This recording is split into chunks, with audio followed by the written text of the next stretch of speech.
ఈ కీసరగుట్ట క్షేత్రం చాలా మహిమాన్వితమైనటువంటిది. ఇది త్రేతాయుగంలో శ్రీరామచంద్రమూర్తి సీతా సమేతుడై ఇక్కడ శివలింగ ప్రతిష్టాపన చేసినట్టుగా మనకు స్థల పురాణాన్ని బట్టి తెలుస్తోంది.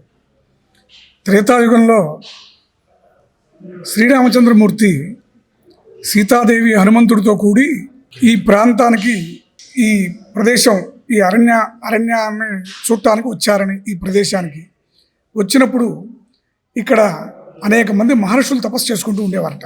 ఇదంతా దండకారణ్య ప్రాంతం అంటారు.